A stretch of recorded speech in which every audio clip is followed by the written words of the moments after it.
Cantique numéro 411. 3, 12. Le cri de mon âme s'élève vers toi, elle te réclame Jésus pour son roi. Ton joug est facile, ton fardeau léger, sur mon cœur docile règne bon berger. Trop longtemps le monde trouva mes désirs, changeant comme l'onde sont tous ses plaisirs.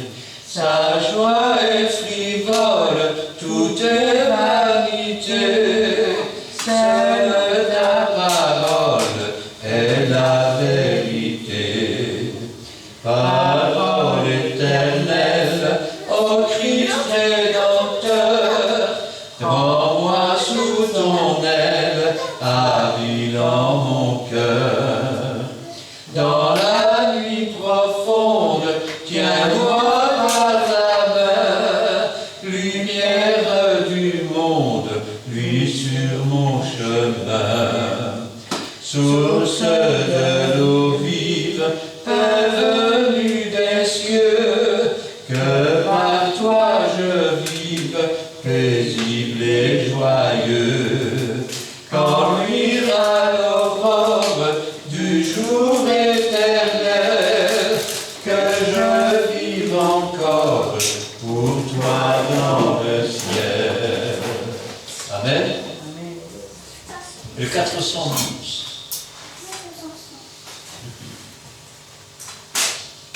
3, 12.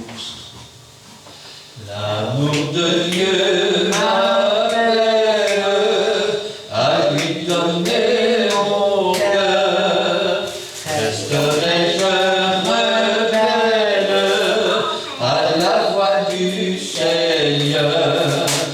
Oh, sans tarder je cède, je te donne mon cœur, et veux que tu possèdes mon être entier, Seigneur.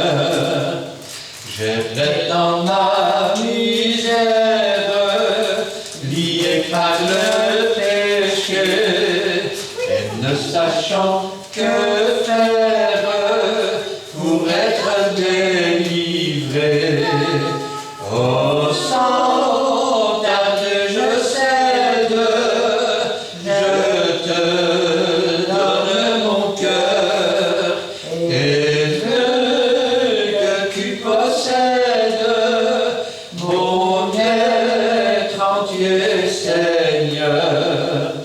La lumière est venue briller sur mon chemin, la croix m'est apparue pour briser mes liens. Oh, sans tarder je cède, je te donne mon cœur, et veux que tu possèdes mon être entier, Seigneur. Et maintenant je chante mon Sauveur, mon âme est débordante d'amour et de bonheur. Oh, sans tarder je cède, je te donne mon cœur, et veux que tu possèdes mon être entier, Seigneur. Amen. Cet après-midi, j'aimerais bien se prendre la parole de Dieu avec vous dans l'épître de Pierre, deuxième épître de Pierre, deuxième chapitre.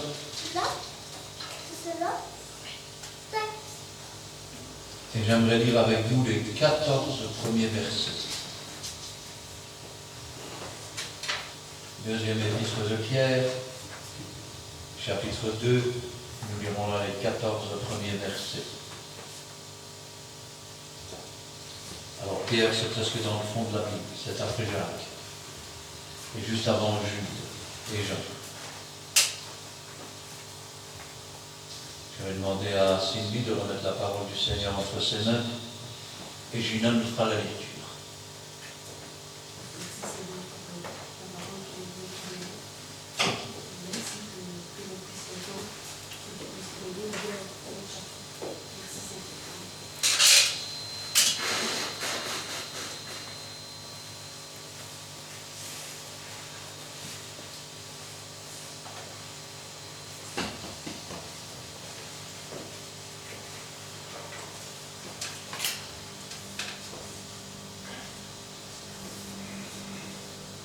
Il y a eu parmi le peuple de faux prophètes, et il y aura de même parmi vous de faux docteurs, qui introduiront des sectes pernicieuses et qui, reniant le Maître qui les a rachetés, attireront sur eux une ruine soudaine. Plusieurs les suivront dans leur dissolution, et la voie de la vérité sera calomniée à cause d'eux. Par cupidité, ils trafiqueront de vous au moyen de paroles trompeuses. Eux que menace depuis longtemps la condamnation et dont la ruine ne sommeille point.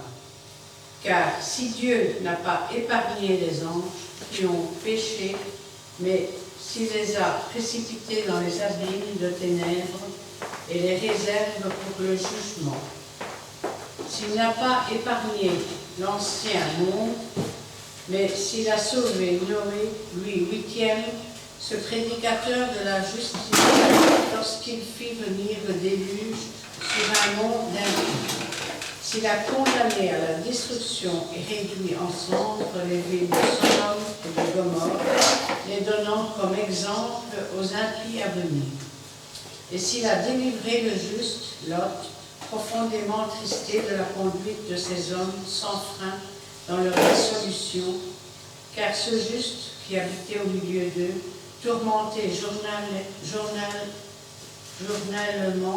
son âme juste à cause de ce qu'il voyait et entendait de leurs œuvres criminelles. Le Seigneur s'est délivré de l'épreuve les hommes pieux et réservé des injustes pour être punis au jour du jugement. Ceux surtout qui vont après la chair dans un désir d'impureté et qui méprisent l'autorité. Audacieux et arrogants, ils ne craignent pas d'injurier les gloires. Tandis que les anges, supérieurs en force et en puissance, ne portent pas contre elles de jugement injurieux devant le Seigneur. Mais eux semblables à des brutes qui s'abandonnent à leur penchant naturel et qui sont nés pour être prises et détruites. Ils parlent d'une manière injurieuse de ce qu'ils ignorent et ils périront par leur propre corruption. Recevant ainsi le salaire de leur iniquité, ils trouvent leur délice à se livrer au plaisir en plein jour. Hommes tarés, essuyés et souillés, ils se délectent dans leur tromperie en faisant bonne chère avec vous. Ils ont les yeux pleins d'adultère et insatiables de péché. Ils amorcent les âmes mal affermies. Ils ont le cœur exercé à la cupidité. Ce sont des enfants de malédiction. Après avoir quitté le droit chemin, ils se sont égarés en suivant la voie de Balaam, fils de Bosor, qui aimait le salaire de l'iniquité. Amen.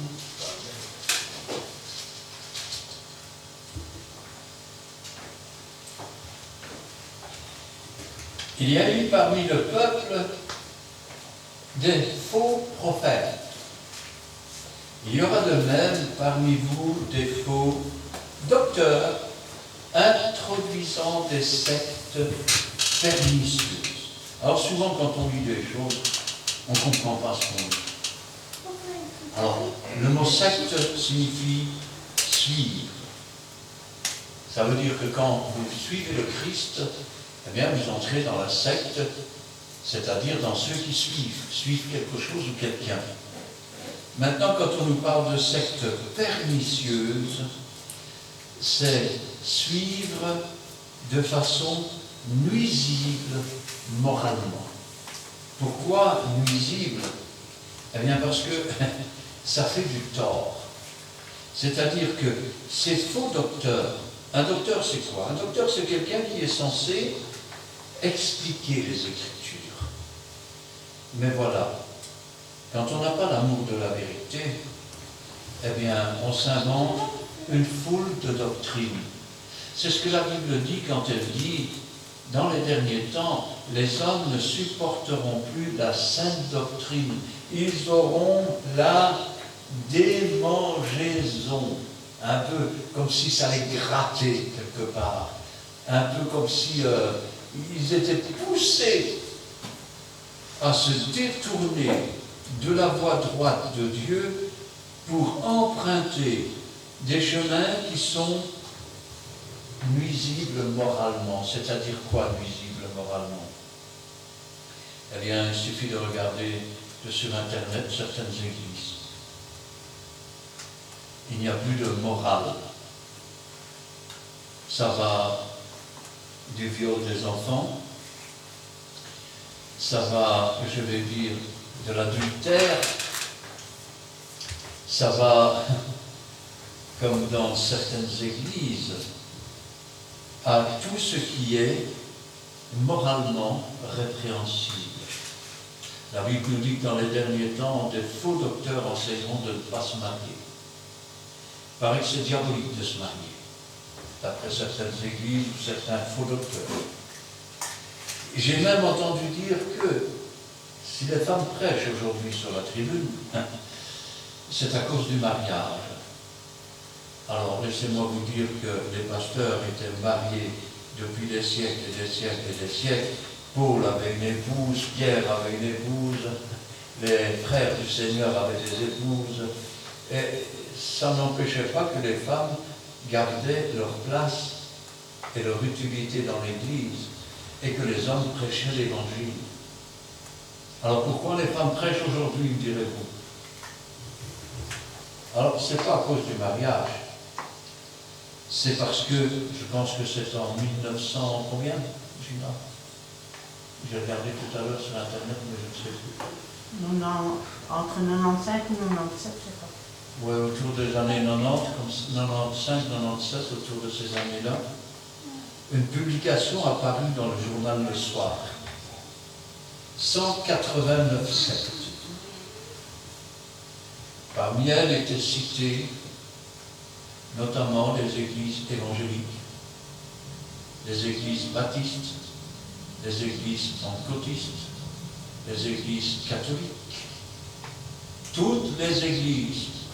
Alors je peux vous dire qu'à cette époque-là, nous étions déjà installés ici et notre église n'était pas citée dans cet amalgame de gens. Alors vous me direz pourquoi l'État s'est affairé à décréter des églises comme sectes. C'est simple. Tu peux croire tout ce que tu veux en Belgique.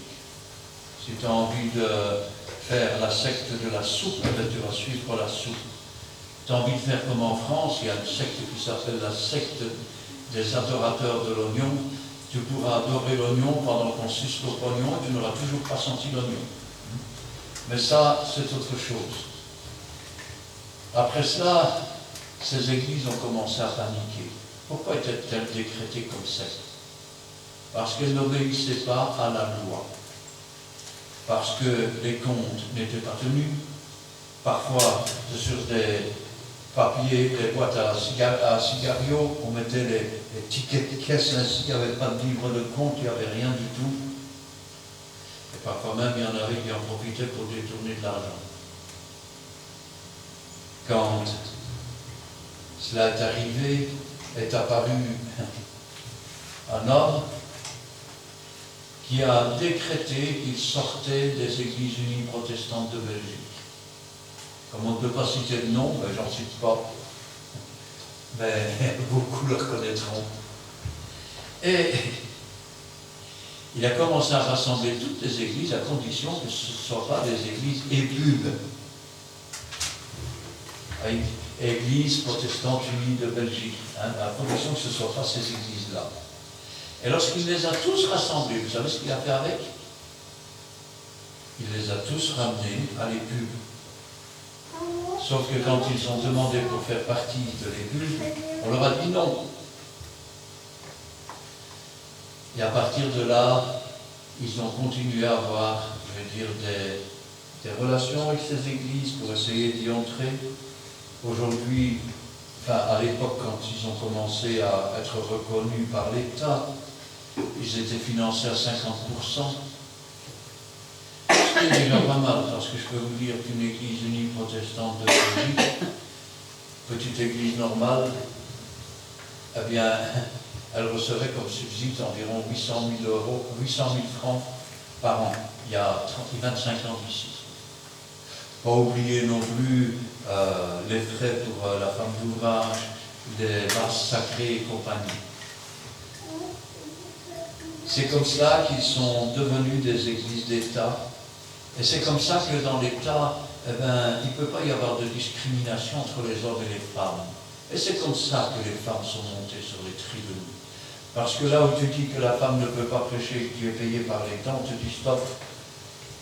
Soit vous changez votre fusil d'épaule, soit on vous dit au revoir. Et comme tu es payé par l'État, ben, tu perds ton boulot, tout simplement. Alors personnellement, je n'ai jamais admis, ni même pensé un jour être payé par l'État. Être payé par l'État, c'est être ouvrier de l'État, c'est être obligé d'obéir. Et quand tu es obligé d'obéir, eh ben, pas de discrimination. Alors tu dois mettre des pasteurs homosexuels sur la tribune, des femmes lesbiennes sur la tribune. Alors tu dois admettre que les femmes prennent des ministères qui ne sont pas les leurs et que ceux qui se disent pasteurs ne restent qu'un certain temps dans les églises avant d'être envoyés ailleurs et ailleurs, avec un programme bien précis qui se renouvelle d'église en église. La place du Saint-Esprit a disparu. Ce sont des femmes qui sont les aumôniers aujourd'hui. C'est ce que la Bible nous dit. Il y a eu parmi le peuple des faux prophètes, il y aura de même parmi vous des faux docteurs, introduisant des sectes pernicieuses, nuisibles moralement. Il n'y a pas longtemps, je regardais sur Internet, et dans une église, un homosexuel, torse nu, avec une espèce de pagne à franges, dansait et se tournait dans tous les sens. On se serait cru dans les films de Sodome et Gomorrhe, de Cécile B2000. Il n'y a pas longtemps de cela, j'ai vu des pasteurs qui arborent fièrement leurs 4 et 5 épouses. Un autre, il paraît que son sperme est béni, alors il se fait sucer par les femmes après la réunion.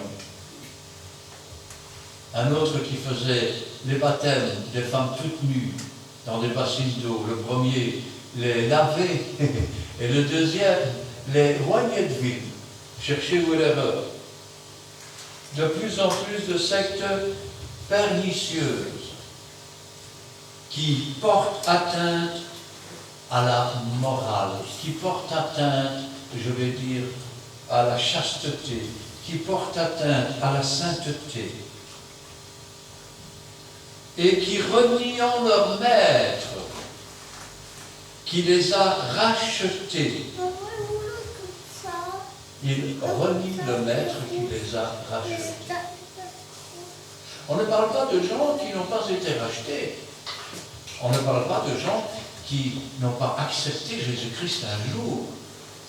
On parle de gens qui, comme Judas, ont marché avec le maître, et peut-être même qu'ils ont reçu les dons du Saint-Esprit à une certaine époque.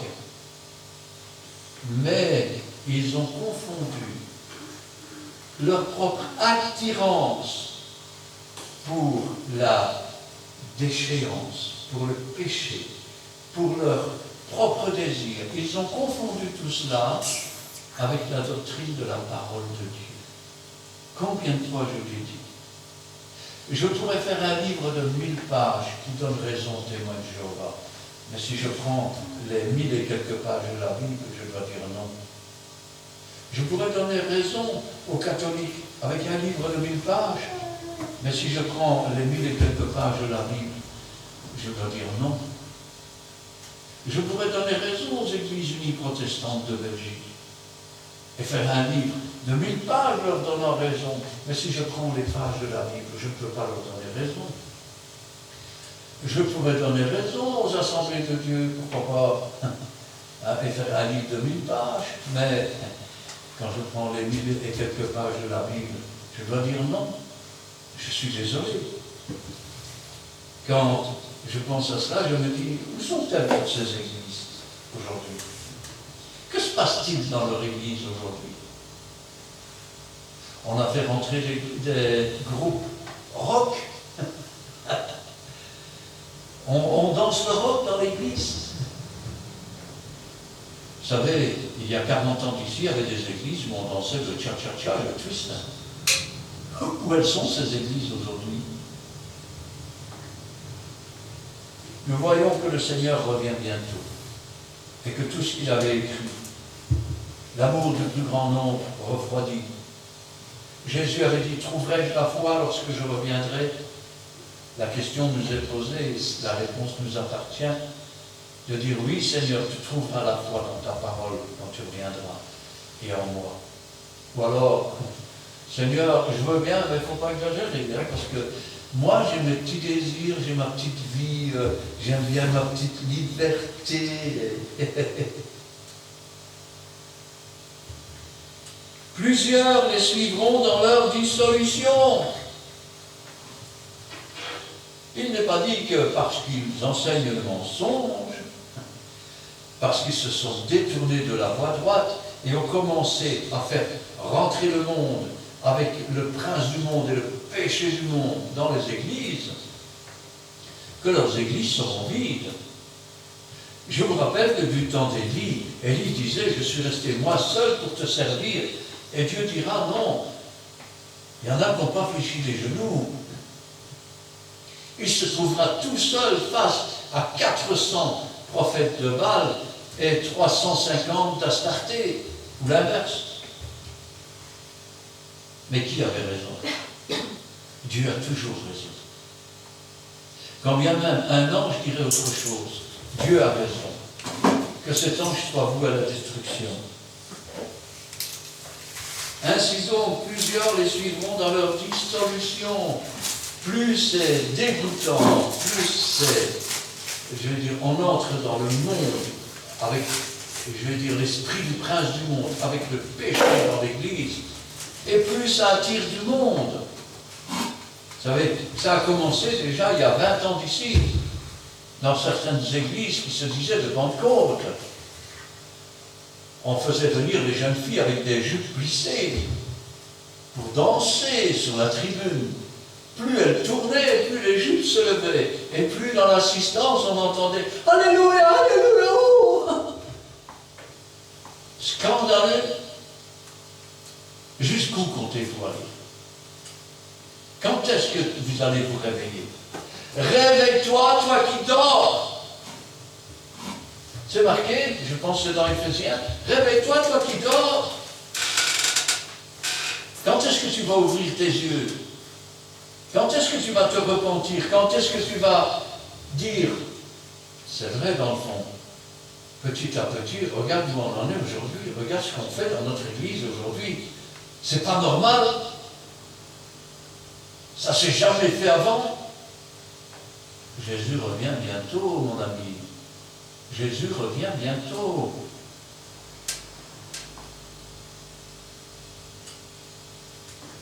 Et la voix de la vérité sera calomniée. À cause d'eux, la vérité sera calomniée. Vous savez ce que c'est que calomnier? Ça veut dire, vous tournez vers le péché, vous laissez le péché entrer dans l'Église, et vous dites, c'est l'amour de Dieu qui se manifeste, comme j'ai entendu une fois une soi-disant femme pasteur à la télévision qui parlait des mariages homosexuels. Et elle disait bien fort, mais moi, en tant que pasteur, je les marie au nom de l'amour. Ce n'est pas au nom de l'amour, c'est au nom de la fornication. Et en faisant cela, on calomnie la vérité. Et les gens qui étaient sur ce plateau, ne connaissant ni leur gauche de leur droite, applaudissaient, bravo, bravo. On calomnie la vérité. Et de quelle vérité? La vérité des différentes églises qui n'ont pas suivi Jésus. C'est pour ça qu'il y a 20 sortes de mouvements. Et vous remarquez, c'est des copier-coller. À l'époque, c'était évangéliste. Marquez la terminaison ist. Baptiste, ist. Pentecôtiste, ist. Laissez-moi vous dire que dans certaines églises, ils pourraient aussi faire un copier-coller avec l'église catholique et s'appeler alcoolique. C'est pareil. Quand vous voyez ce qui se passe parfois dans les églises. Ah, mais c'est vrai, aujourd'hui on ne se sanctifie plus en se repentant, en changeant de vie. Non, dans certaines églises, on boit 2 cuillères d'huile par jour. Voilà, l'huile sanctifie. Attention à la cirrhose du foie. Par cupidité. Vous savez ce que c'est que quelqu'un qui est cupide? C'est quelqu'un qui est comme, je vais dire, Judas, pour l'argent, pour les biens matériels. Ah oui, parce que quand on s'écarte de la doctrine de Dieu, on devient matérialiste. Ou un faux légaliste, avec des lois qui n'existent pas et des contraintes qui n'existent pas. Alors, par cupidité, ils trafiqueront de vous. Rappelez-vous, il y avait des marchands devant le temple. Et c'était des voleurs. Eh oui, ils vous faisaient avaler des récits pour des lanternes. Combien de fois j'ai entendu des pasteurs qui disaient, et vous dites, vous me trompez. Et en quoi me trompez-vous? Vous me trompez dans vos dîmes et dans vos offrandes. Apportez à la maison de l'Éternel et vous verrez si je n'ouvre pas les écluses des cieux. Mais à quoi pense-t-il? Apportez-moi de l'argent, apportez-moi de l'argent. Quand il disait que ma maison soit pleine de nourriture, il parlait de tous les pauvres qui étaient dehors et qui mendiaient. Parce que les dîmes servaient pour les pauvres, pour les veufs, pour les orphelins. Et les prêtres les prenaient pour eux. Et beaucoup aujourd'hui les prennent pour eux.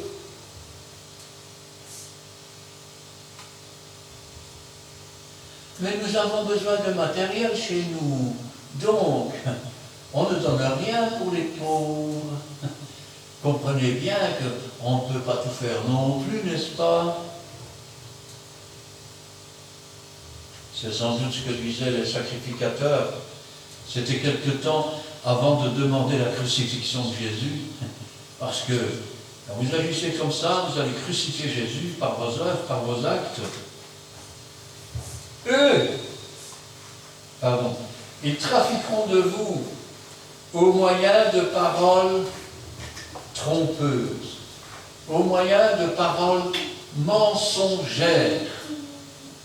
Eux que menace depuis longtemps la condamnation. Vous voulez que je vous dise? Si vous êtes dans le cas, alors je m'adresse maintenant à vous. Vous que la condamnation menace depuis longtemps, et vous êtes encore avertis aujourd'hui. Regardez ce qui est marqué. Et dont la ruine ne sommeille pas.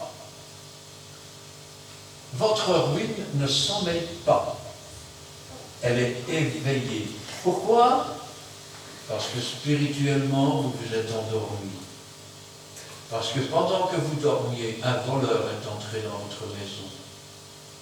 Et ce voleur est en train de saccager vos âmes.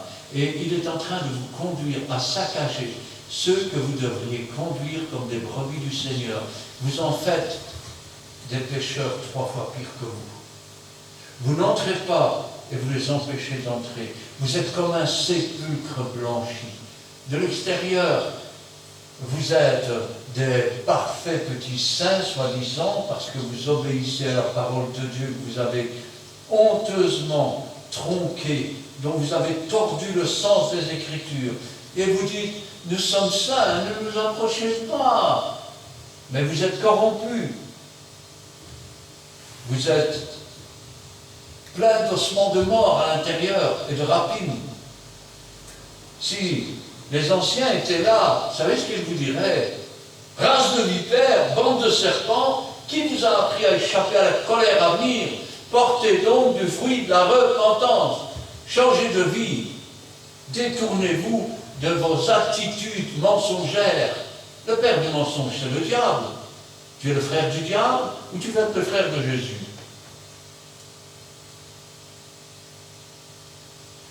Car si Dieu n'a pas épargné des anges qui ont péché, de quoi parle-t-il? Il parle du tiers des anges qui se sont dressés contre Dieu pour prendre le pouvoir, avec celui que tu sers aujourd'hui. Et ils ont été battus, à un point tel qu'ils ont quitté leur demeure première, qu'ils sont devenus des esprits errants, ce que nous appelons aujourd'hui des démons, ce que nous appelons aujourd'hui les esprits méchants dans les lieux célestes, et que nous devons combattre. Si Dieu n'a pas épargné ceux qui autrefois étaient des anges et qui ont péché, mais s'il les a précipités dans les abîmes de ténèbres, c'est ce que nous dit la Bible dans la Genèse chapitre 1. Au commencement, la terre était informe et vide. Il y avait des ténèbres à la surface de l'abîme. Ils étaient précipités dedans. Et les réserves pour le jugement. S'il n'a pas épargné l'ancien monde, si vous lisez attentivement Genèse chapitre 6, vous verrez, les hommes se levaient et la première chose à laquelle ils pensaient en se levant, c'était à faire le mal. À faire le mal, toutes leurs pensées se tournaient vers le mal. Et vous me dites, mais arrêtez quand même, nous sommes une église, nous sommes des disciples de Dieu. Ah, vous vous rendez compte de ce que vous dites sur votre tribune? Je dis que la vérité. Je dis que la vérité. Judas était un apôtre nommé par Jésus, envoyé avec les autres pour faire des prodiges et des miracles. Mais il a fini pendu pour avoir vendu Jésus contre 30 deniers. Et toi, tu le vends en échange de quoi? En échange de ta popularité? En échange de choses charnelles? En échange de la crédulité des gens? S'il n'a pas épargné l'ancien monde, eh oui, parce qu'à cette époque-là, les hommes s'étaient multipliés, avaient rempli la terre. Oh, je sais, quand vous lisez ces récits, vous vous dites, dans des temps aussi éloignés, cela ne pouvait être que de pauvres bougres qui n'avaient aucune connaissance ni quoi que ce soit. Mais laissez-moi vous dire que du temps de Noé, les hommes avaient été plus civilisés encore qu'aujourd'hui. Ils avaient des connaissances que nous n'avons pas encore aujourd'hui et dont on commence seulement à retrouver des traces. Et dans ce monde qui était rempli d'êtres humains, de technologies de haute volée, seules 8 personnes, Noé, son épouse, ses 3 fils, Sem, Cham, Japheth, et leur épouse, soit 8 personnes. C'est un prédicateur de la justice, Noé, le 8e prédicateur de la justice. Et je peux vous dire que Dieu l'a sauvé. Ça veut dire que même au milieu d'un monde totalement perdu, si vraiment tu appartiens à Dieu, ne te laisse pas entraîner par ces gens, car ils ne connaissent pas Dieu, ils n'ont pas Dieu, ils ne savent pas ce que c'est que l'Esprit de Dieu, ils ne savent pas ce que c'est que les œuvres de Dieu, et ils ne savent pas ce que c'est que la doctrine de Dieu. Un jour, ils se présenteront devant Dieu, et ils diront, Seigneur, on a enseigné dans tes lieux, on a fait des prodiges et des miracles. Et Jésus leur dira, retirez-vous de moi, je ne vous ai jamais connus, vous tous qui commettez l'iniquité, vous tous qui péchez, vous tous qui vous êtes détournés de la vérité et qui avez fort bien accepté un autre évangile que celui qui est dans la Bible. S'il n'a pas épargné l'ancien monde, mais s'il a sauvé Noé, lui, 8e, ce prédicateur de la justice, lorsqu'il fit venir le déluge sur un monde impie.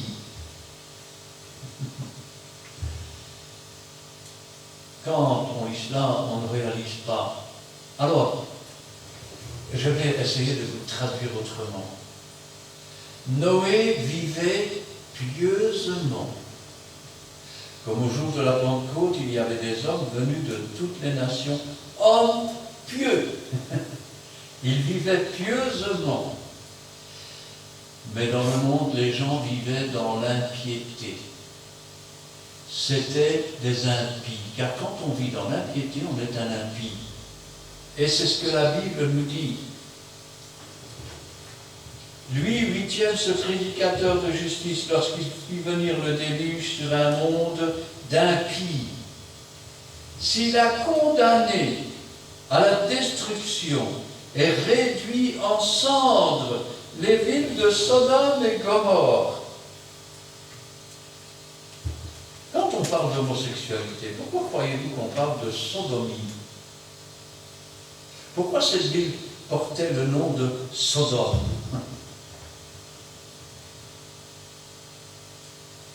Cette ville a été réduite en cendres. Et il a délivré un homme, ses 2 filles. S'il a délivré le juste Lot, profondément attristé de la conduite de ces hommes sans frein dans leur dissolution, pas dans la construction, dans la distribution. Il ne se réjouissait pas de voir ces choses. Oh, pasteur, tu vois des scandales et tu te réjouis. Ça veut dire que quelque part tu approuves ces choses. Jésus, lui, ne pouvait pas approuver les choses qui se passaient. Quand il est arrivé à l'entrée de Jérusalem, Jésus a pleuré. Il a dit, Jérusalem, Jérusalem, toi qui tues les prophètes et tous ceux qui te sont envoyés, combien de fois j'ai voulu vous rassembler comme une poule rassemble ses poussins sous ses ailes. Et il ajoute, vous ne l'avez pas voulu. Dieu le voulait, mais vous ne l'avez pas voulu.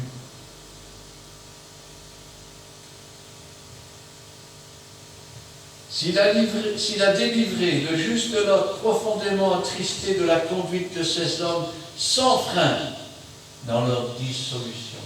Vous entendez? Sans frein. Bientôt, ce ne sera plus, je vais dire, vos églises ne seront même plus, je vais dire, le temple de Dieu. Je vais être grossier, mais elles ne vaudront pas mieux qu'un bordel. Vous allez me dire, vous exagérez, mon frère. Il y a à peu près 30 ans de cela, mon épouse est là pour dire si c'est pas vrai. J'étais sur une tribune. Je me trouvais à Jumet. Et je disais que toutes les églises qui ne suivent pas Dieu et dont la doctrine est tronquée finiront par se mettre ensemble. Et elles se mettront même par la suite avec les catholiques, avec les orthodoxes, avec avec toutes les églises. Et je citais des noms. Les églises évangéliques libres, églises du 7e jour, Assemblée du Dieu vivant, l'Armée du Salut et compagnie. Quand je suis descendu de la tribune, le pasteur m'a dit: tu crois vraiment qu'une chose pareille arrivera un jour? Il m'a même dit: tu te rends compte, tu as craché sur les assemblées de Dieu. J'ai dit: attends, tu le verras. Et ça s'est vu. Et aujourd'hui, ces églises n'en sont qu'au début de leur chute. Jésus est monté au ciel, comme Moïse était monté sur la montagne. Et pendant qu'il était monté, le peuple se leva pour se distraire, pour se réjouir. En réalité, ça ne s'est pas fait d'un jour à l'autre. Et ils sont devenus, je vais dire, pire que dans les bordels. Ils s'enivraient, ils couchaient avec tout le monde. Et vous dites: non, on ne verra jamais ça dans nos églises, vous exagérez, frère. Je vous le dis aujourd'hui, et vous le verrez. Et vous savez pourquoi? Parce que vous avez chassé le Saint-Esprit de vos églises. Parce que vous avez chassé Jésus de votre église. Et celui qui entre maintenant, c'est l'esprit de perdition. C'est Satan et ses anges déchus qui sont en train de vous conduire toujours plus loin dans la débauche. Vous allez devenir comme Sodome et comme Gomorrhe. Rappelez-vous ce que la Bible nous dit quand elle parle dans certains passages de Jérusalem. Elle dit la Sodome et la Gomorrhe. Oui, les paroles sont dures. Alors qu'elles te secouent un beau coup, qu'elles te réveillent, et qu'enfin tu ouvres tes yeux. Pour l'instant, je vais être poli. Je vais dire que tu as des écailles dans les yeux. Je ne vais pas dire que tu as autre chose. Mais ça serait pas mal quand le Seigneur pourrait prendre de la terre, cracher avec sa salive sur ce qui est dans la terre, et te montrer que c'est de la boue et t'en foutre plein les yeux pour que tu comprennes. Et qu'ainsi tu ailles te laver au réservoir de l'envoyé, le seul qui enlève les péchés, qui enlève les iniquités, à savoir Jésus-Christ. Car ce juste qui habitait au milieu d'eux tourmentait journellement son âme. Juste, marqué, 2 fois juste, ce juste qui habitait au milieu d'eux tourmentait son âme juste, à cause de ce qu'ils voyaient et entendaient, de leurs œuvres criminelles. Vous êtes des criminels. Ce qui met une séparation entre vous et Dieu, ce sont vos crimes, ce sont vos péchés, ce sont vos abominations. Car certaines choses se pratiquent dans vos églises que Dieu, si vous voulez le lire dans la Bible, appelle abomination.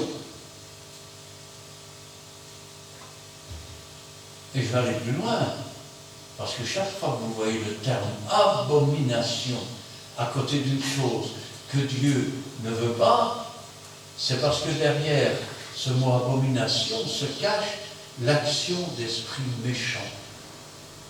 C'est-à-dire que vous laissez les démons diriger votre église, et pas Dieu.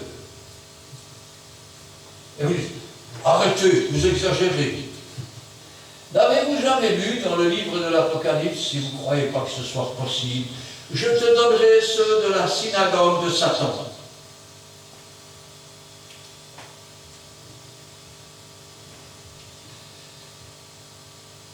Le Seigneur, écoute-moi mon frère, je ne vous parle plus à vous autres, écoute-moi mon frère, écoute-moi ma soeur. Là je dis mon frère et ma soeur, parce que je suis comme Jésus moi. Voici mes frères, mes soeurs. ce sont ceux qui écoutent la parole de Dieu, qui la mettent en pratique. Amen. Alors écoute-moi bien, tu vis au milieu d'un nid de serpent ou de scorpion. Le Seigneur sait délivrer de l'épreuve les hommes pieux. Le Seigneur sait délivrer de l'épreuve les hommes pieux. Marche dans la piété, ne te laisse pas corrompre. Oh, je sais qu'ils ont tous des belles phrases, mais ces phrases ne viennent pas de l'Esprit de Dieu, elles viennent de Satan, elles viennent de celui qui est le plus rusé de tous les animaux des champs. Il est prêt par tous les moyens légaux ou illégaux d'arriver à ses fins, de te détourner de Dieu, afin que le moment venu, quand la voix de l'archange se fera entendre, quand le signal sera donné par Dieu, que tu ne sois plus à Dieu. Alors, tiens bon parce que Dieu sait délivrer de l'épreuve les hommes qui marchent et les femmes qui marchent dans la piété. Le Seigneur sait délivrer de l'épreuve les hommes pieux et réserver les injustes pour être punis au jour du jugement. Quand est-ce que vient le jour du jugement? La parole étant venue, ils ont préféré les ténèbres. Voilà le seul jugement qui reste encore. Les péchés ont tous été portés par Jésus-Christ. Il a dit tout est accompli et il n'y a rien à faire de plus. Mais la lumière étant venue dans le monde, ils ont préféré les ténèbres. Pourquoi ils ont préféré les ténèbres? Parce que leurs œuvres étaient mauvaises. Et c'est le seul jugement qui reste. Parce que il n'y a aucune, tu m'entends? Il n'y a aucune condamnation pour ceux qui sont en Jésus-Christ. Dans vos églises, on vous dit, mais nous péchons tous, c'est normal. Celui qui marche selon l'Esprit ne pêche pas. Et ça aussi, c'est marqué dans la Bible. Le Seigneur sait délivrer de l'épreuve les hommes pieux et réserver les injustes pour être punis au jour du jugement. Ceux surtout qui vont après la chair. De quoi parle-t-il? Oh, il ne parle pas seulement des gens qui forniquent. Ah, c'est un mot qu'on ne connaît plus, qu'on n'utilise plus. Bon, ben, des gens qui souillent leur chair dans des pratiques qui sont, je vais dire, impures. Voilà, vous ne comprenez pas ce que je dis? D'accord. Alors, je vais le dire autrement. Tant pis si ça ne plaît pas, hein. Alors, il faut dire la vérité. Que ça vous plaise ou que ça ne vous plaise pas. Alors, pour les hommes qui couchent avec les hommes, pour les femmes qui couchent avec les femmes, pour les femmes et les hommes qui couchent avec des chiens, qui couchent avec des cochons, qui couchent avec des chevaux, qui couchent avec des porcs, ça s'appelle la zoophilie. Pour celles et ceux qui couchent avec un, avec l'autre, pour celles et ceux qui se laissent diriger par la chair jusqu'à dépouiller leurs propres parents et les voler, pour ceux qui se laissent diriger par la chair, pour maltraiter les faibles, pour opprimer ceux qui sont dans la faiblesse, pour ceux qui laissent leur chair diriger jusqu'à escroquer des enfants de Dieu dans l'Église, pour essayer de prendre leur bien. Je dois continuer ou... Je sais, la parole est dure, mais vous savez, quand le prophète entre quelque part, il met son doigt sur tout ce qui ne va pas. Il ne le fait pas pour que vous mouriez. Il le fait au contraire pour que vous vous rendiez compte de la situation dans laquelle vous êtes. Jésus revient bientôt. Surtout ceux qui vont après la chair, dans un désir d'impureté et qui méprisent l'autorité. Alors, Tu vois, tu es déjà en train de sauter sur ta chaise. Et tu dis, mais pour qui se prend celui-là? Il faut quand même pas... Allez, qu'est-ce qu'il raconte? Alors écoute bien. Audacieux et arrogant, ils ne craignent pas d'injurier les gloires. Tu ne crains pas, en invoquant le nom du Seigneur dans tous tes forfaits et tes méfaits, d'injurier les gloires de Dieu.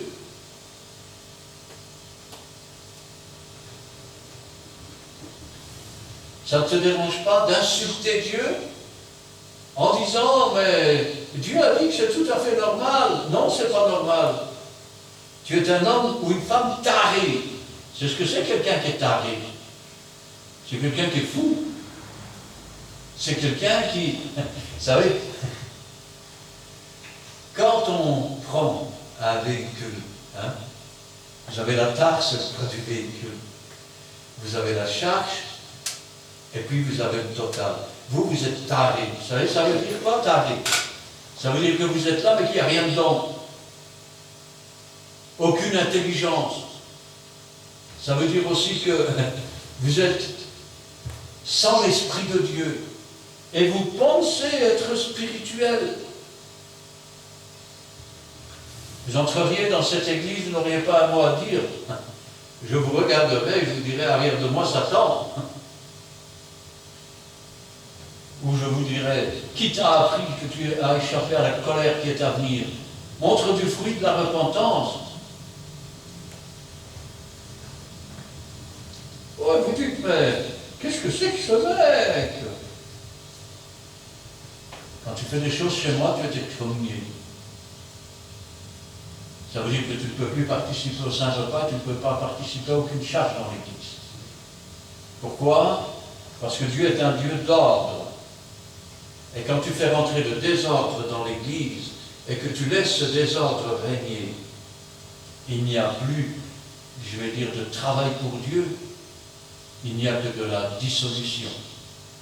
Il n'y a que du péché dans l'Église qui se transmet comme un virus.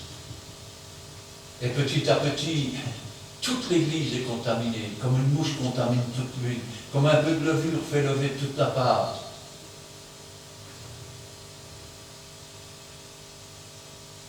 Arrogant, ne craignant pas d'injurier les gloires, tandis que les anges, supérieurs en force et en puissance, ne portent pas contre elles de jugement injurieux devant le Seigneur.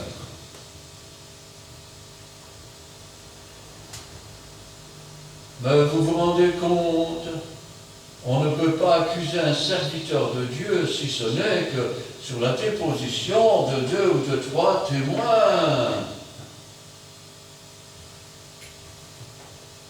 Quand le prophète entre quelque part, il y a 10 faux prophètes qui disent le contraire de ce qu'il dit.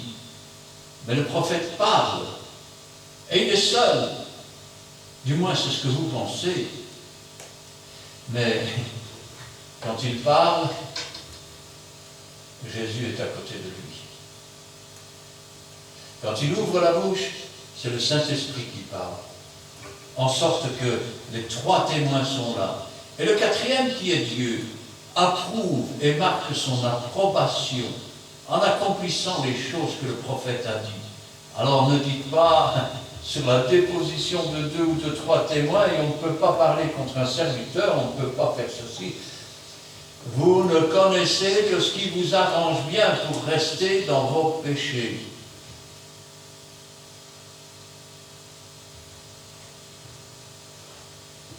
Mais eux, semblables à des brutes, qui s'adonnent à leur penchant naturel. Combien de fois je l'ai dit, quand je vois quelque chose qui ne va pas, je dis, on va prendre du temps là, parce que chasser le naturel, qui connaît la suite? Il revient au galop. Et il revient au galop, exactement. Et qui sont nées pour être prises et détruites. Ainsi, leurs penchants naturels sont nés pour être prises et détruites. Ils parlent d'une manière injurieuse de ce qu'ils ignorent, et ils périront par leur propre corruption. Vous savez ce que c'est que quelqu'un qui est corrompu? C'est quelqu'un qui s'est laissé acheter. Il y a parfois des politiciens qui sont corrompus, se laissent acheter par des multinationales. Il y a des policiers qui sont parfois corrompus, ils se laissent acheter, parfois par des voyous. Et oui, vous savez, moi je me souviens, à la Rivière, il y avait des cambriolages, comment je vais dire, dans les bijouteries, et finalement c'était les policiers qui venaient voler. Eh oui. Alors, il y a aussi des chrétiens qui se laissent corrompre par les propres désirs de leur chair. Ce n'est pas Dieu qui tente, c'est le diable. Le diable t'a tenté et tu t'es laissé corrompre. Tu t'es vendu et tu vends ton âme pour les plaisirs de la chair, pour des choses que Dieu n'a pas demandées, des choses qui auraient dû être détruites, qui auraient dû être brûlées dans ton âme, dans la sanctification, mais qui sont toujours là. Et tu penses que, parce qu'elles sont cachées aux yeux des hommes, qu'elles n'ont pas d'effet sur ta vie spirituelle. Mais tu te trompes. Tu te trompes. C'est une petite allumette qui met le feu à toute une forêt. Et le moment venu, la forêt s'embrase.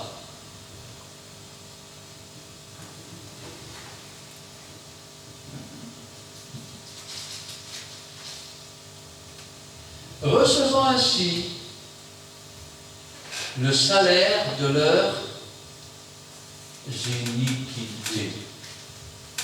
N'avez-vous jamais lu que dans les derniers temps, pour ne prendre que cet exemple, les hommes, je cite les passages de la Bible, se vantant d'être sages, sont devenus fous, commettant homme avec homme des choses infâmes, et recevant dans leur propre chair le salaire de leur péché.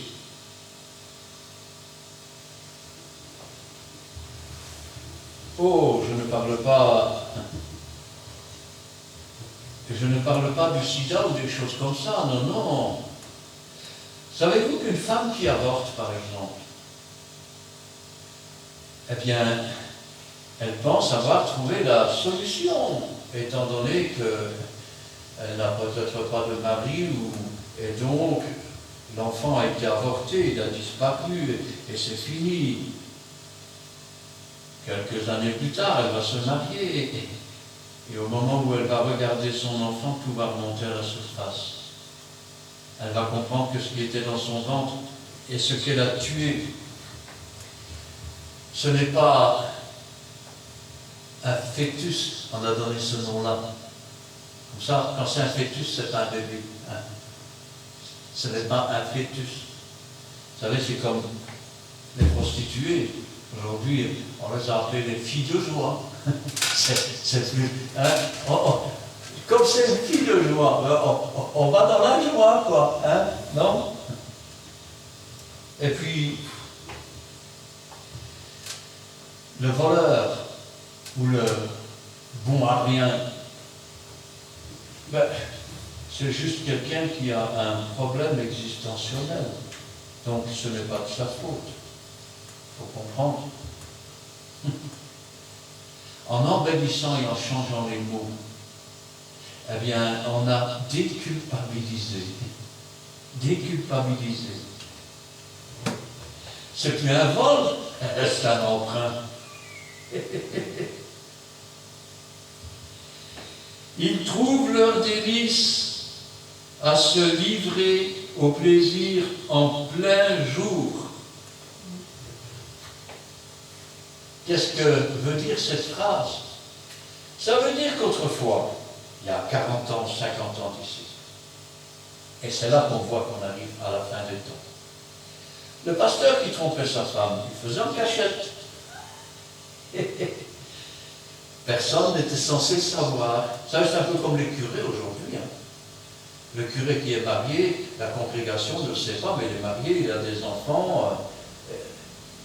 Et si un jour on le découvre, eh bien, soit il change de congrégation, là on ne le connaît pas, et comme ça reste caché, soit il quitte sa femme, et donc il peut rester dans la paroisse. Enfin, c'est un méli-mélo pour toucher l'héritage du curé, hein, et pour que les enfants ne touchent rien du tout. Alors, à cette époque-là, les pasteurs se cachaient. C'est comme les curés. D'ailleurs, il y a un mot chez nous qui disait, quand le vélo du curé est sur façade, l'homme il va faire un tour.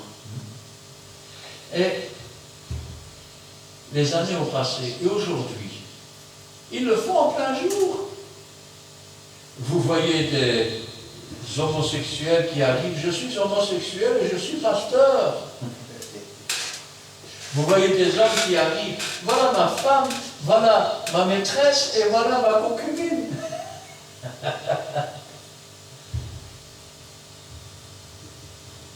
Comment? Non. Ici dans l'église, nous nous aimons tous les uns les autres. D'ailleurs, en tant que pasteur, je couche avec toutes les femmes l'une après l'autre. Et les maris couchent aussi avec les autres femmes. Et vous voyez comme ça, il n'y a pas de jalousie chez nous, tout est bien. En plein jour. Et vous dites, des choses pareilles sont possibles. Vous n'avez jamais vu l'église de Toronto, le nouveau Saint-Esprit? Il se promène à quatre pattes en aboyant. C'est une soi-disant femme pasteur qui est là et qui, comme toute prédication, pousse des cris qui ressemblent à des cris de coq. Et vous dites, des choses pareilles sont possibles. Mon frère, reste bien attaché au Seigneur. Et toi, qui es dans la bouille du péché, fais attention, parce que quand tu as mis ton doigt dans l'engrenage, tu te dis, c'est pas si grave que ça. Mais l'engrenage, il tourne. Et puis ta main, il passe. Et puis ton bras. Et à un moment donné, tu seras tout entier dedans. Je vais dire autrement. Une multitude d'esprits viendront te posséder. Et tu deviendras pire que celui qui était à Gadara, qui se meurtrissait, qui vivait dans le cimetière, que l'on avait attaché plusieurs fois avec des chaînes et qui brisait ses chaînes. Ton église sera pire que Sodome et Gomorrhe, parce que tu as abandonné le Seigneur. Dieu ne t'a pas abandonné, c'est toi qui l'as abandonné. Dieu ne t'a pas renié, c'est toi qui as renié Dieu. Alors avant qu'il soit trop tard, avant que la porte ne se ferme et que tu sois derrière la porte en train de pleurer, ou que tu sois comme cette vierge folle qui arrive trop tard, repens-toi, change de vie.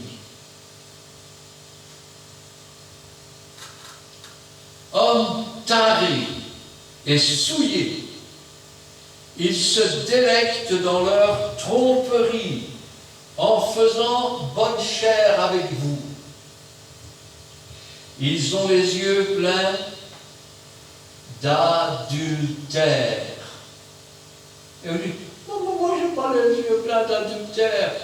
Non, tiens, quand tu regardes, c'est pourquoi? C'est pour profiter des vieilles? Tu commets adultère? Moi je ne commets pas adultère avec des vieilles. Bon, c'est vrai, d'accord, j'essaie toujours de tirer un peu d'argent, après tous les pensionnés, ils en ont, hein? Tu sers maman et donc tu commets adultère devant Dieu. Les yeux pleins d'adultère et insatiables de péché. Tu entends? Voilà ce que tu vas devenir si tu ne changes pas, si tu ne te repens pas. Insatiable de péché. Ça veut dire que tu ne seras jamais repais. Ça veut dire qu'il t'en faudra toujours plus, toujours plus, toujours plus. Tu deviendras comme ces gens dans le monde qui cherchent. Et plus ils en ont, et plus ils sont malheureux parce qu'ils seront toujours insatisfaits. Il n'y a que Dieu qui puisse remplir une âme, qui puisse remplir un cœur, qui puisse remplir une vie. Ils ont le cœur exercé à la cupidité, l'avidité, la cupidité, l'argent.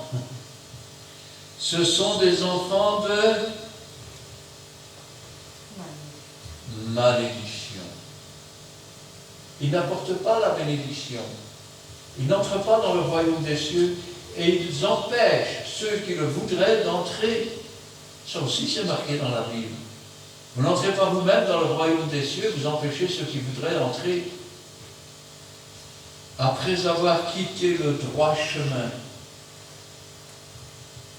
ils se sont égarés en suivant la voie de Balaam, fils de Béor, qui aima le salaire de l'iniquité, qui aima le salaire du péché. Vous savez ce que c'est que le salaire du péché? Vous l'avez oublié? C'est la mort. C'est la mort. C'est la séparation d'avec Dieu. C'est pourquoi il est dit, réveille-toi, toi qui dors, et le Seigneur t'éclairera.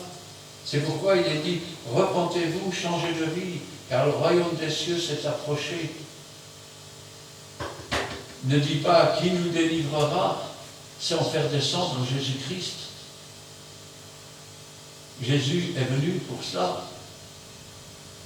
Si maintenant tu es dans une de ces églises où se pratiquent ces choses que je viens de dire, baptême de bébé et autres, lève-toi, sors, parce que le jour vient, et il vient comme un voleur, au jour et à l'heure où tu ne t'y attendras pas. En un clin d'œil c'est ça, terminé, l'enlèvement a lieu. Si tu n'es pas prêt, tu resteras là. Ne regarde pas et dire, ben, les autres font bien ça. L'autre ne répondra pas pour toi. Quand tu seras devant Dieu, c'est toi qui vas devoir répondre. Et tu seras tout seul. Il n'y aura personne pour dire, mais il a fait ça pour ceci ou cela. Non, c'est toi qui vas répondre. Et si tu n'as pas été droit, tu seras jeté dans les temps ardents de feu qui ne s'éteint jamais. Mais si tu te repens, si tu changes de vie, si maintenant tu reviens dans la vérité, si maintenant tu chasses toutes ces choses, je veux dire que Dieu abhorre, que Dieu réprouve dans ton Église, oh certes, tous les pécheurs vont sortir de ton Église. C'est ça que tu as peur? Tu as peur peut-être qu'il n'y ait pas assez d'argent qui rentre dans ton église. Si tu dis ces choses, laisse-les sortir. Dieu pourvoira tes besoins. Mais si tu te compromets dans ces choses, ce que tu crains, c'est ce qui va t'arriver. Parce que le diable est un menteur. Le diable ne donne jamais ce qu'il promet. Il a juré de te détruire et il y arrivera si tu le laisses faire. Amen. Amen. Nous allons prier. Éternel, notre Dieu, notre Père, nous te louons, nous te rendons grâce. Béni sois-tu et gloire à toi. Ta parole, c'est la vérité. Ta parole est la vie, Seigneur.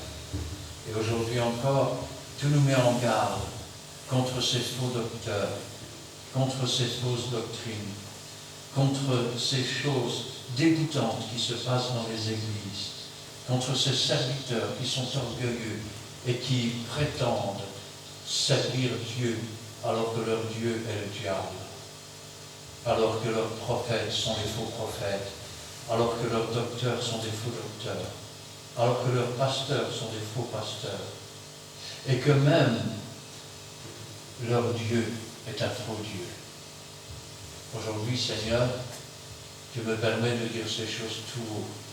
Elles sont dures. Elles peuvent en agacer beaucoup. Mais elles sont vraies. Elles sont oui. Elles sont amen. C'est ce qui se passe aujourd'hui dans beaucoup d'églises, Seigneur.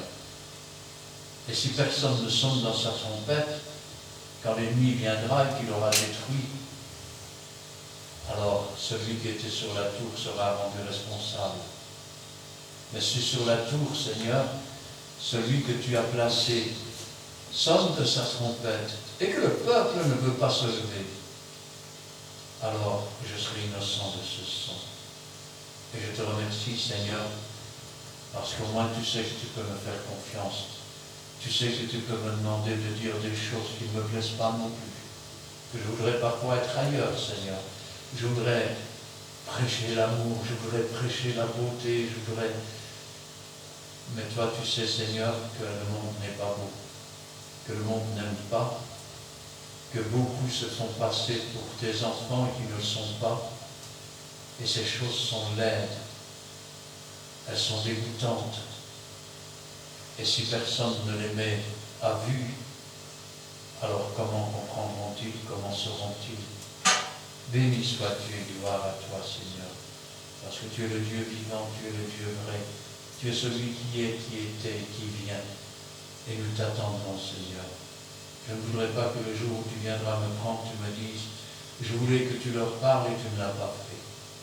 Je l'ai fait, Seigneur, et je t'en remercie, même si ce n'est pas de gaieté de cœur. Que ta volonté soit faite et que toute la gloire t'en revienne. Gloire au Père, gloire au Fils et gloire au Saint-Esprit. Amen. Amen. Merci de toute sorte de ta parole. Merci, mon Père, parce que tu as exaucé nos prières, Père Saint, que tu nous donnes encore, qui remplit aussi, Père Saint, de l'instrument de ta chose. Je te réponds à Père Saint, que c'est beau message, Père Saint. Merci parce que c'est toi, Père Saint, qui nous fait vivre. Parce que tu as dit, l'homme ne doit pas seulement de faire la parole. C'est pour la boucher, en ce Père. C'est pour ça, Père Saint, nous compte pour ça, Père Saint, pour aussi toucher les âmes, toucher aussi les âmes sans Père Seigneur. Nous avons maintenant notre Seigneur, comme dans le cœur de ta main. Que bénissons encore, Père Seigneur. Bénissez-nous aussi, bénis aussi, Père Saint, tu m'as béni aussi notre Père Saint. Nous sommes reconnaissants de bénir aussi notre Père, Père Saint, qui accompagne tout notre sélection. C'est pour cela, Père Saint, nous pouvons faire ça. Que tu puisses accomplir ta parole. Tu as dit, quand toi tu bénis, tu ne fais fuir aucun chagrin. C'est pour cela, Père Saint, nous sommes convaincus, Père Saint, que c'est toi qui gardes aussi. La bénédiction n'est pas toujours matérielle, aussi la bénédiction spirituelle, Père. Nous voulons être riches dans nos idées, riches dans ce que toi tu mets comme pensée, riches, Père, pour servir aussi, Père Saint-Seigneur. Ces idées peut-être pour que nous soyons des hommes utiles, capables et que puissent utiliser notre Père Saint. Nous te bénissons, nous te sanctifions encore parce que tu nous as bénis avant que le monde soit moi. C'est pour ça, Père, nous laissons aussi notre chemin de retour dans le cœur de ta main. Nous bénissons aussi, Père Saint,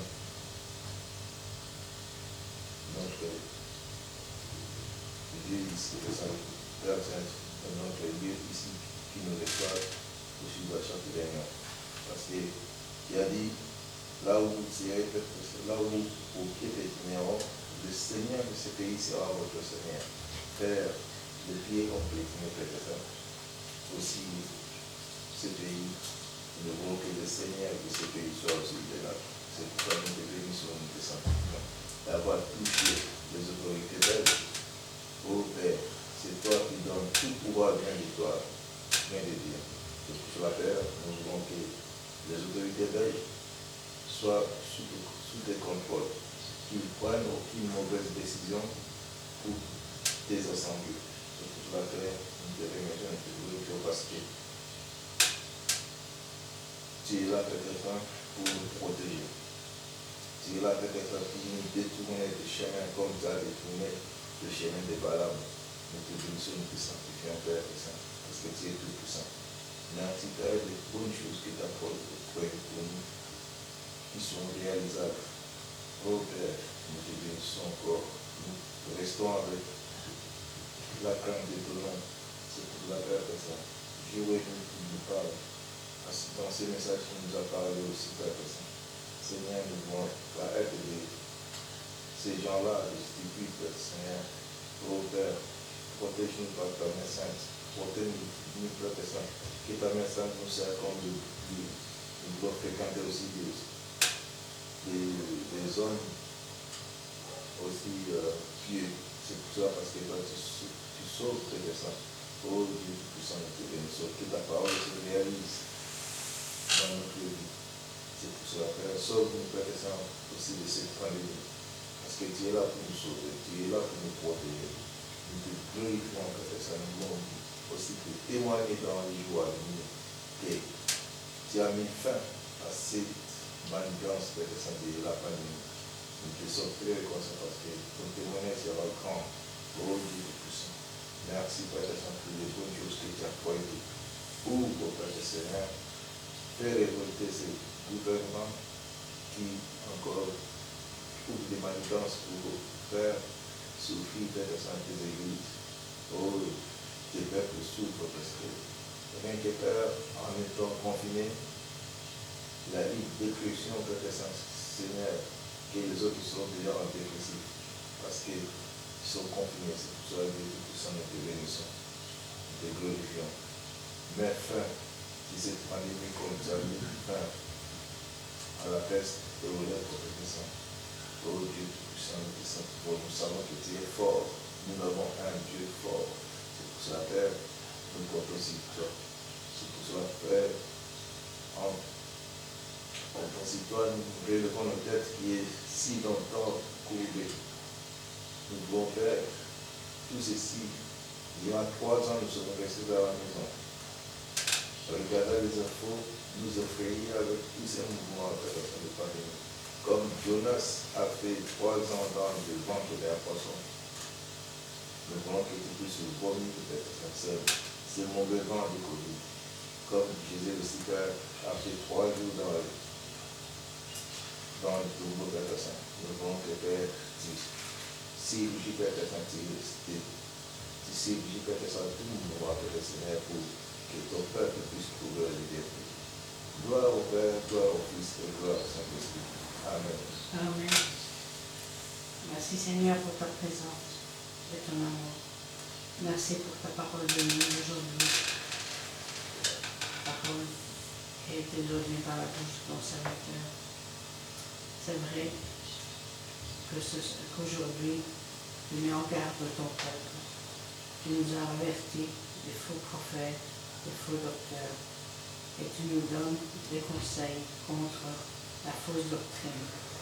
Nous avons entendu, Seigneur, et nous voulons mettre en pratique ta parole qui est vraie, ta parole qui est une lampe sur notre sentier. Apprends-nous, Seigneur, à te rester fidèle dans les petites choses comme dans les grandes choses. Apprends-nous à être sur le bon chemin, chemin qui conduit à la vie éternelle. Écarte-nous, Seigneur, du chemin de la perdition qui conduit à la mort. Et nous voulons, Seigneur, suivre tes conseils, suivre ce que tu nous enseignes, car tu sais, Seigneur, ce dont nous avons besoin, et tu nous aimes tous d'un amour éternel. C'est pour cela, Seigneur, qu'aujourd'hui tu nous as parlé comme ça.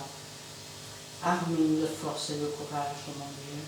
Donne-nous tes armes, afin de rester debout sur ton chemin, de ne pas tomber en tentation, car l'ennemi est rusé, il est prêt à dévorer sa proie. Mais toi, Seigneur, tu es le Tout-Puissant, tu es notre Dieu, tu es le Dieu des dieux, le Seigneur des seigneurs, le Roi des rois, tu as tout pouvoir, toute autorité, tu es vie et lumière, et tu es la vérité. Nous voulons te suivre, mon Dieu. Donne-nous de ne pas regarder à gauche ni à droite, mais de regarder qu'à toi seul, car le secours nous vient de toi. Donne-nous de nous laisser guider par toi, ô Dieu Tout-Puissant, par toi, Jésus-Christ, par toi, Saint-Esprit.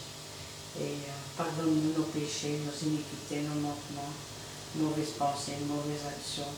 Nous voulons être vrais devant toi, mon Dieu, et marcher, Seigneur, de l'avant, nous humilier davantage, nous sanctifier comme tu le désires, mon Dieu. Merci, Seigneur, pour les anges que tu mets autour de nous.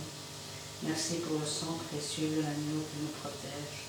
Merci car un jour tu nous as tendu une main secourable et tu as fait de nous tes enfants. Donne-nous, Seigneur, de t'honorer, de t'obéir, de t'exalter, toi qui es tout, toi qui es digne de louange, toi qui as tout accompli à la croix du Calvaire. Agis, Seigneur, dans ton peuple ici présent. Donne-nous, Seigneur, de te rester fidèle et de mettre en pratique tes enseignements qui sont précieux. Agis dans chaque famille représentée ici. Agis, Seigneur, dans chaque cœur, afin que nous puissions, Seigneur, te réserver, Seigneur, la place qui t'est due, Seigneur. Fais de notre cœur ton habitation à jamais, car nous t'aimons, Seigneur, et nous voulons être à ton service, oh Dieu.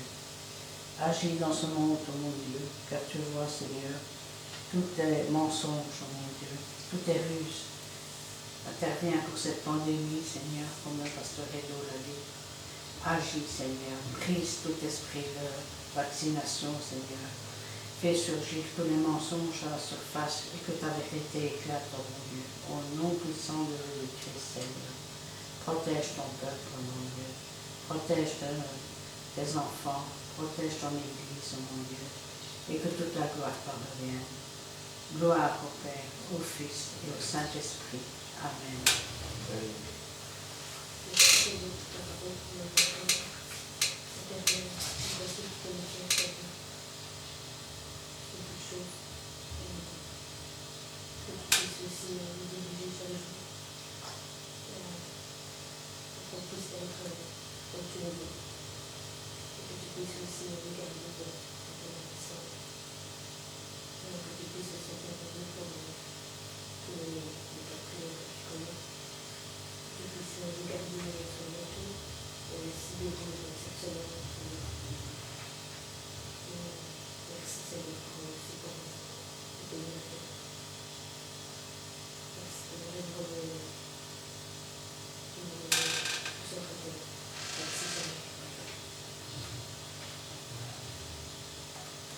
Amen. Pendant qu'on priait, je pensais à quelque chose. Et j'ai ici un passage de la Bible, Isaïe chapitre 26, verset 15, à partir du verset 15. Multiplie le peuple, ô Éternel, multiplie le peuple, manifeste ta gloire, recule toutes les limites du pays éternel. Ils t'ont cherché quand ils étaient dans la détresse. Ils se sont répandus en prière quand tu les as châtiés. Comme une femme enceinte sur le point d'accoucher, se tord et crie au milieu de cette douleur. Ainsi nous avons été loin de ta face, ô Éternel. Nous avons conçu, nous avons éprouvé des douleurs. Et quand nous enfantons, ce n'est que du vent. Le pays n'est pas sauvé et ses habitants ne sont pas nés. Jésus disait, si vous ne naissez d'eau, vous ne pouvez voir le royaume des cieux. Si vous ne naissez d'esprit, vous ne pouvez entrer dans le royaume des cieux. Amen. Amen. Nous terminerons avec le cantique numéro 521. 521 pour notre frère Edo.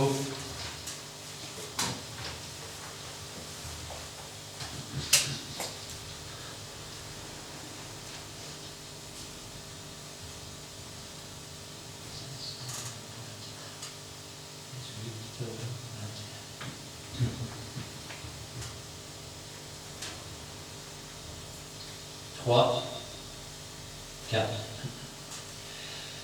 Ta puissance sans pareille, ton œuvre offre à mes yeux. Penche vers moi ton oreille, Seigneur, exauce mes vœux. Je veux contempler ta face. Oh, saisis-toi de mon cœur pour que, gardé par ta grâce, je vive pour toi, Seigneur. Dans les heures silencieuses,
douleur.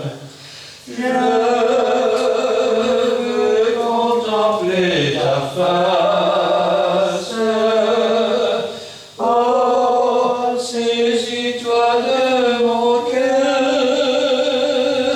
pour que, gardé par ta grâce, je vive pour toi, Seigneur.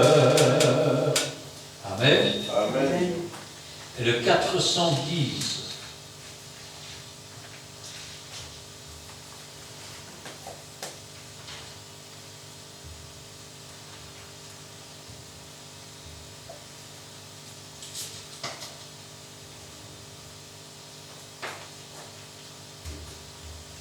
Trois, 12. Le Fils de Dieu vint sur la terre, mourir pour moi, car il m'aimait. Est-il le plus profond mystère d'amour plus grand et plus parfait? Jésus m'a tant aimé, Jésus m'a tant aimé, il fut pour moi crucifié. Jésus m'a tant aimé, pour jamais ton sang pur efface mes péchés, mon iniquité, et tu fais de moi par ta grâce un enfant d'éternité. Jésus m'a tant aimé, Jésus m'a tant aimé, il fut pour moi crucifié. Jésus m'a tant aimé. Tu prévois toute ma carrière, tu me conduis jour après jour. Je marche à ta pure lumière, toujours gardé par ton amour. Jésus m'a tant aimé, Jésus m'a tant aimé, il fut pour moi crucifié. Jésus m'a tant aimé. Jésus-Christ est toujours le même, il sauve encore parfaitement. Qui que tu sois, ce Sauveur t'aime. Viens cœur brisé, viens confiant. Jésus m'a tant aimé, Jésus m'a tant aimé, il fut pour moi crucifié. Jésus m'a tant aimé. Amen. Amen. Que l'Éternel te bénisse et qu'il te garde. Que l'Éternel fasse luire sa face sur toi et qu'il t'accorde sa grâce. Que l'Éternel tourne sa face vers toi et qu'il te donne la paix. Amen. Amen. Et amen.